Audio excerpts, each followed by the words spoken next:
Hello friends, आप सभी का स्वागत है हमारे YouTube channel learn from tutorials in Hindi में। माय फ्रेंड्स, आज के इस वीडियो में हम पेन टूल के फर्दर ऑप्शंस के बारे में जानेंगे कि हम पेन टूल को कैसे कैसे यूज़ कर सकते हैं। तो चलिए स्टार्ट करते हैं। यहाँ पर से मैंने पेन टूल लिया और सपोज़ कि मैंने क्लिक किया। तो कई बार ही होता है कि जब हम स्टार्टिंग करते हैं तो गलत जगह पर पॉइंट दे देते हैं। तो इसको कैसे ठीक करेंगे, वो सिंपल तरीका है। देखिए, इस पॉइंट का मैं डिलीट कर देता हूँ और अगर मैंने क्लिक कर दिया है और उसके बाद में मैं उसको चेंज करना चाहता हूँ, तो सिंपल कंट्रोल प्रेस करेंगे। पेन टूल अभी भी एक्टिव है मेरे पास में और मैं यहाँ पर कंट्रोल बटन प्रेस करता हूँ। तो इसके बाद में अगर मैं इस पॉइंट को मूव कराऊंगा तो वो आराम से मूव हो जाएगा। इसको मैं एक इमेज के ऊपर मैं बताता हूँ जिससे आप आराम से समझ जाएंगे। यहाँ पर मैंने एक इमेज ओपन कर रखी है। थोड़ा सा इसको जूम कर लेते हैं आँख के पास में।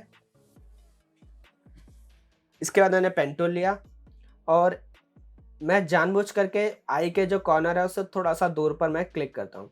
इसके बाद में देखिए मैंने कंट्रोल प्रेस किया और उस पॉइंट को मैं क्या करूँगा, ठीक जगह पर लगा सकता हूँ इस तरीके से। इसके बाद में मैं फिर आगे जो भी बनाना चाहता हूँ मैं उसको बना सकता हूँ। तो जो लाइन है वो अब ठीक बनेगी। अगर वो पॉइंट अगर गलत जगह पर है तो लाइन ठीक तरीके से नहीं बना पाएंगे आप। वो लाइन बनाते वक्त कहीं ना कहीं दिक्कत दे ही देगा। इसको हम चाहें तो बाद में भी ठीक कर सकते हैं। देखिए यहाँ पर सिंपल मैंने जैसे कर्व बना लिया है। इसके बाद में मैंने कंट्रोल प्रेस किया और फिर मैं इस पॉइंट को पकड़ करके मूव कराऊंगा और जो ठीक जगह पर है वहाँ पर लगा दूंगा। तो इस तरीके से भी मैं इस चीज़ को ठीक कर सकता हूँ। एक और एग्जांपल के थ्रू समझते हैं। देखिए यहाँ पर मैंने थोड़ी दूर पर क्लिक किया और लाइन ड्रॉ कर दी है। ठीक है, तो अब मुझे अच्छी तरह से पता है कि ये जो हैंडल है ये इस कर्व को बेकार कर रहा है। तो हैंडल को थोड़ा सा अंदर की तरफ होना चाहिए था। तो इसको करने के लिए देखिए मैंने कंट्रोल प्रेस किया सिंपली कीबोर्ड पर और मैं उस हैंडल को पकड़ करके इस तरीके से अंदर की तरफ कर सकता हूँ और आप देखेंगे कि वो चीज़ ठीक हो गई। ऐसा ही यहाँ पर भी है, क्योंकि मैं पॉइंट गलत जगह पर दे दिया था तो मैं सिंपली कंट्रोल प्रेस करूँगा और फिर मैं उस पॉइंट को उठा करके ठीक जगह पर लगा दूंगा इस तरीके से। तो ये हमें बहुत ज़्यादा हेल्प करता है जब हम काम कर रहे होते हैं पेन टूल से ही। ठीक है, तो मैं आपको बताता हूँ कि बेसिकली कंट्रोल का काम क्या होता है। यहाँ पर मैं इसको पहले कंप्लीट कर लेता हूँ।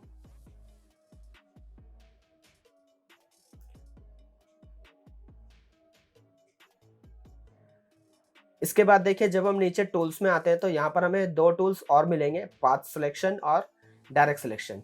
ये दोनों टूल्स बेसिकली करते क्या हैं वो समझ लीजिए। पाथ सिलेक्शन क्या करेगा, किसी भी पाथ को सेलेक्ट करने का काम करेगा। देखिए मैंने सिंपली क्लिक किया और जो पाथ है वो सेलेक्ट हो गया। इसके बाद में अगर मैं मूव कराना चाहूँ तो मैं इजीली मूव करा सकता हूँ। कंट्रोल टी करके छोटा बड़ा करना चाहूँ कर सकता हूँ। इसको मैं एस्केप कर देता हूँ और अंडू कर लेते हैं। इसके बाद में जो नेक्स्ट टूल है वो है हमारे पास में डायरेक्ट सिलेक्शन टूल। तो देखिए डायरेक्ट सिलेक्शन टूल क्या करता है, जो पॉइंट्स हैं उनको मॉडिफाई करने का काम करता है। तो अभी हमने पाथ को मूव कराया था, डायरेक्ट सिलेक्शन टूल क्या करेगा, पॉइंट्स को मूव कराएगा। तो सिंपल देखिए मैंने इस पॉइंट को सिलेक्ट किया इस तरीके से। इसके बाद में पॉइंट को पकड़ करके ड्रैग करा सकते हैं ऐसा, ऐसा ही ये। तो हम किसी भी पॉइंट को ड्रैग करा करके इसको यूज़ कर सकते हैं। आप चाहें तो हैंडल्स का भी यूज़ कर सकते हैं। तो उन हैंडल्स के थ्रू हम क्या कर सकते हैं, दूसरी कोई सी शेप भी बना सकते हैं। तो वो कुछ इस तरीके से काम करता है। हैंडल्स को भी मॉडिफाई करेगा और जो पॉइंट्स हैं उनको भी मॉडिफाई करेगा। और अगर आप यूज़ करना चाहते हैं तो वो लाइंस के ऊपर में भी काम करता है। देखिएगा ये मैं लाइन को पकड़ करके खींच रहा हूँ तो वो इस तरीके से भी वर्क करता है। यहाँ पर भी देखिएगा ये कुछ इस तरीके से भी काम करता है। तो अगर आप चाहेंगे तो लाइन को भी पकड़ करके आप मूव करा सकते हैं, बट वो थोड़ा सा ज़्यादा कॉम्प्लिकेटेड हो जाता है। तो जब आप पेन टूल को अच्छे से सीख जाएंगे तब आप बेशक इसको यूज़ कर लेना। अभी स्टार्टिंग में आप लाइन्स पर यूज़ ना करें तो ज़्यादा अच्छा रहेगा। इसके बाद में देखिए मैंने वही डायरेक्ट सिलेक्शन टूल लिया, तो हैंडल्स को एडजस्ट कर सकते हैं, अगेन पॉइंट्स को एडजस्ट कर सकते हैं। तो चलिए अब वापसी चलते हैं पेन टूल पर। तो जब हम पेन टूल से काम कर रहे होते हैं हमें डायरेक्ट सिलेक्शन टूल लेने की ज़रूरत ही नहीं पड़ती जब हम कंट्रोल बटन को प्रेस करते हैं। तो देखिए जैसे ही मैं कंट्रोल को प्रेस करता हूँ जो हमारा कर्सर है वो चेंज हो गया दूसरे टूल के अंदर में। इसके बाद में अगर मैं इसको एडजस्ट करता हूँ तो देखिए आराम से वो काम कर रहा है जो काम मैं डायरेक्ट सिलेक्शन टूल के थ्रू कर रहा था, सेम वही काम। अगर मैं लाइंस के ऊपर में ड्रैग कराता हूँ तो देखिए वो लाइन पे भी काम कर रहा है।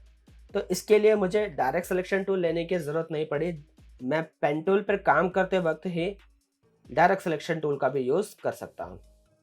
तो ये भी एक ऑप्शन है पेन टूल के अंदर में, जिससे कि हम अपने काम को और ज़्यादा अच्छे तरीके से कर सकते हैं। हमें बार-बार दूसरा टूल लेने की ज़रूरत नहीं पड़ेगी। चलिए मैं अभी इसे डिलीट कर देता हूँ। इसके बाद में पेन टूल से ही जब हम काम कर रहे होते हैं, देखिए मैंने यहाँ पर क्लिक किया और मैं जानबूझ करके दूसरी जगह पर क्लिक कर रहा हूँ। अब लाइन बनाना स्टार्ट कर दिया मैंने। अब मुझे अच्छे से पता है कि अगर ये वाला पॉइंट थोड़ा-सा ऊपर होता, तो वो ज़्यादा अच्छे तरीके से बन पाता। तो इसके लिए मैं क्या करूँगा, सिंपल कीबोर्ड पर स्पेस प्रेस करूँगा। देखिएगा मैंने अभी माउस को छोड़ा नहीं है, माउस को मैंने प्रेस करके रखा हुआ है।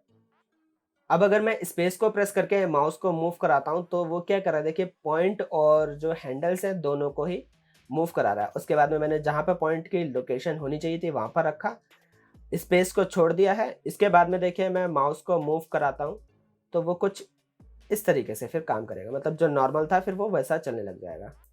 एक बार और समझते हैं। मैं यहाँ पर भी क्या कर रहा हूँ, जानबूझ करके गलत जगह पर क्लिक कर रहा हूँ। तो देखिए अब इस पॉइंट को ठीक जगह पर होना चाहिए था। तो उसके लिए देखिए मैंने अभी माउस को छोड़ा नहीं है, आप माउस को दबा करके रखेंगे। सिंपल कीबोर्ड पर आप स्पेस प्रेस करेंगे, तो जैसे ही स्पेस प्रेस करेंगे, पॉइंट भी मूव होने लग जाएगा और जहाँ पर उसकी ठीक जगह है आप वहाँ पर जाकर के छोड़ दीजिए एंड देन आप उसे कंटिन्यू करेंगे तो वो इस तरीके से भी बना देगा। तो कुछ इस तरीके से आप उसको यूज़ कर सकते हैं। इसके बाद देख लेते हैं आगे। मैं एक टूल आपको समझाने जा रहा हूँ, तो मैं इसके लिए इसको डिलीट कर देता हूँ और कोई एक रफली लाइन क्रिएट कर देता हूँ इस तरीके से कुछ। इसके बाद में पेन टूल के अंदर ही आएंगे और सबसे लास्ट में हमें एक टूल मिलेगा, convert point tool. Convert point tool basically क्या करता है, जो पॉइंट्स हैं उनको कन्वर्ट कर देता है दूसरी चीज़ों में। तो जैसे जैसे हम अब अच्छी तरह से जानते हैं कि इस पॉइंट के हैंडल्स शो हो रहे हैं, एक हैंडल ये आ रहा और एक हैंडल ये आ रहा। तो जैसे ही कन्वर्ट पॉइंट टूल के थ्रू उस पॉइंट पर क्लिक करेंगे, वो इन हैंडल्स को रिमूव कर देगा इस तरीके से। ऐसा ही हम यहाँ पर देख सकते हैं, इस पॉइंट का हैंडल शो हो रहा है और मैंने सिंपली क्लिक किया, हैंडल रिमूव हो गया। इस पॉइंट का हैंडल पहले से ही नहीं आ रहा था, तो एक स्ट्रेट लाइन बन करके तैयार हो गई। इसी के बाद में कन्वर्ट पॉइंट टूल के थ्रू ही अगर आपको पॉइंट का हैंडल चाहिए, तो सिंपली आप उसे पकड़ करके खींचोगे तो हैंडल्स भी शो हो जाएंगे इस तरीके से। इसके बाद में मैंने इसको भी पकड़ करके खींचा तो देखिए हैंडल शो होने लगे और सेम ऐसा ही इधर भी वो हैंडल को शो करा देगा। इसके बाद अगर हम डायरेक्ट सिलेक्शन टूल के थ्रू एडिट करते हैं, तो नीचे हमारे पास डायरेक्ट सिलेक्शन टूल है। उसके थ्रू अगर हम एडिट करते हैं, यहाँ पर आप देखेंगे कि मैं एडिट कर रहा हूँ, तो जो ये वाला हैंडल है वो इस लाइन को एडजस्ट करना चाहिए, जो कि कर भी रहा है, बट इसी के रेफरेंस में वो क्या कर रहा है, दूसरी तरफ वाली जो लाइन है उसको भी एडजस्ट कर रहा है। देखिएगा जैसे मैं इसको छोड़ता हूँ तो उधर वाली लाइन भी एडजस्ट हो गई। ऐसा ही अगर मैं उसे एडजस्ट करता हूँ तो ये भी एडजस्ट हो रहा है। तो इस तरीके से वो काम कर रहा है, मतलब दोनों चीज़ों को ही एडजस्ट कर रहा है। कन्वर्ट पॉइंट टूल क्या करता है, इस चीज़ को ब्रेक भी कर देता है। देखिएगा सिंपली मैंने ड्रैग कराया और इस तरीके से मैं उसे ब्रेक कर सकता हूँ।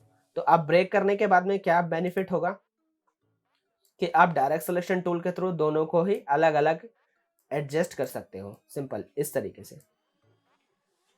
तो कन्वर्ट पॉइंट टूल का सिंपली यूज़ क्या है, जो पॉइंट है उसके अगर हैंडल्स आ रहे हैं तो क्लिक करने पर वो हैंडल को रिमूव कर देगा।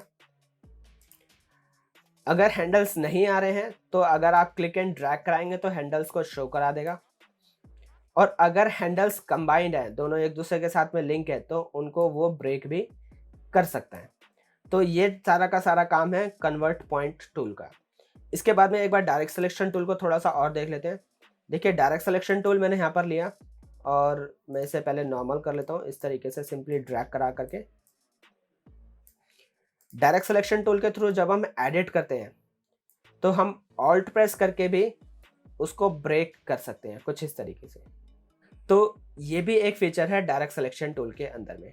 तो माय फ्रेंड्स, जब हम पाथ के अंदर में एडिटिंग करते हैं या पाथ हम क्रिएट करते हैं तो हमें इन्हीं सारी चीज़ों की ज़रूरत पड़ती है और ये सारी चीज़ें हमें पेन टूल के अंदर में ईजिली अवेलेबल हो जाती हैं। तो देख लेते हैं एक बार। मैंने ये पाथ को डिलीट किया। इसके बाद में पेन टूल लेते हैं और पेन टूल से मैंने यहाँ पर कुछ एक लाइन क्रिएट कर ली। चलिए मैं इसे एक न्यू पेज पर बना लेता हूँ। तो पेन टूल से यहाँ पर मैंने कुछ एक लाइंस क्रिएट कर ली।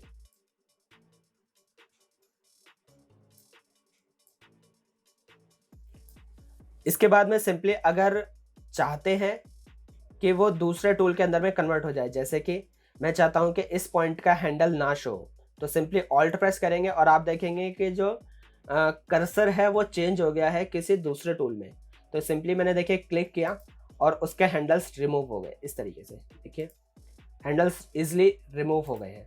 और अगर आप चाहते हैं कि हैंडल्स आ जाए तो मैंने पेन टूल ही लिया हुआ है, टूल को मैंने स्विच नहीं किया, ऑल्ट प्रेस किया, इसके बाद में सिंपली पकड़ करके खींचा तो देखिए वो कुछ इस तरीके से हैंडल्स को भी ला देगा। इसके बाद में अगर आप चाहो तो हैंडल्स को ब्रेक भी कर सकते हो। तो ये सारा जो काम है ये हम पेन टूल से ही कर सकते हैं।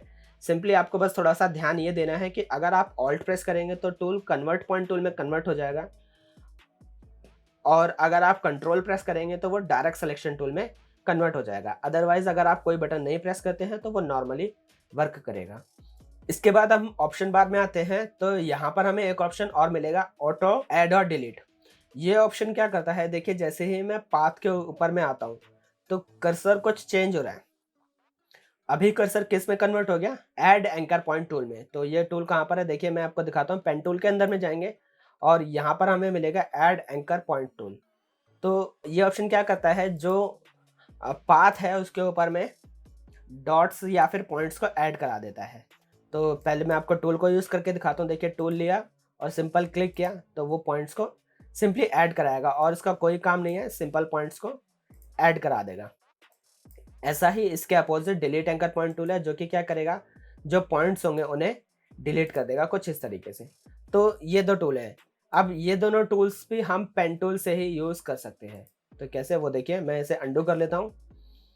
इसके बाद में पेन टूल लिया हुआ है हमने और जैसे ही मैं लाइन के ऊपर में जाता हूँ तो देखिए वो प्लस का आइकन दे रहा है पेन टूल के नीचे, और मैं क्लिक करूँगा तो वो पॉइंट्स को ऐड कर देगा इस तरीके से। इसके बाद में कोई सा पॉइंट अगर हटाना है तो सिंपल उस पॉइंट के ऊपर में जाएंगे और इसके बाद में देखिए कर्सर जो है वो माइनस में आ रहा है।